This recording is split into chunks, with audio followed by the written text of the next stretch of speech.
అమ్మవారి నవరాత్రులలో నవదుర్గలుగా పూజింపబడేటువంటి 9 అవతారాల్లో 4వ నాటి అవతారము కూష్మాండ అవతారం. ఆనాడు కూష్మాండా దేవిగా అమ్మను పూజించాలి. సురా సంపూర్ణ కలశం రుధిరాప్లుతమేవచ దధానా హస్తపద్మాభ్యాం కూష్మాండా శుభదాస్తు మే అని కూష్మాండాదేవికి ధ్యాన శ్లోకము.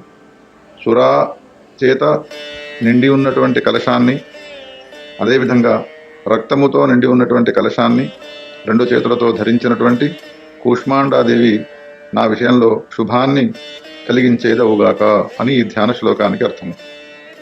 సృష్టి కన్నా పూర్వము ఏమీ లేకుండా కేవలం నీళ్లు మాత్రం ఉన్నటువంటి సమయంలో భగవతి తదైక్షత బహుశ్యాం ప్రజాయయ అనే సృష్టిని ఆధారంగా పెట్టుకొని మనం ఆలోచించినట్టయితే ఆ భగవతి సృష్టి కార్యాన్ని తలపెట్టినది.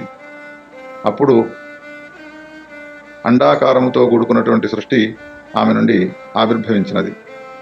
కూష్మాండము అనంటే గుమ్మడికాయ. గుమ్మడికాయ ఆకారం వంటి అండపిండాలన్నీ కూడా ఆమె నుండి ఆవిర్భవించడం వలన ఆమెను కూష్మాండ అనే పేరుతో పిలిచినారు. ఆమెను పూజించే సమయంలో ఆ భగవతి రాజరాజేశ్వరిని అనేక పుష్పాలను ఫలాలను సమర్పించినట్టుగా బలులు కూడా ఇస్తూ ఉంటారు. అన్ని బలుల్లోకెల్లా ఆమె కూష్మాండ బలిని అత్యంత ఇష్టముగా స్వీకరించి అనుగ్రహిస్తుంది కావున ఆమెను కూష్మాండ అనే పేరుతో పిలిచినారు. 8 భుజాలతో కూడుకున్నటువంటి ఆ భగవతి రాజరాజేశ్వరి కూష్మాండాదేవి నవరాత్రులలో 4వ రోజున పూజింపబడుతూ భక్తులకు కొంగు బంగారమై ఉంటుంది.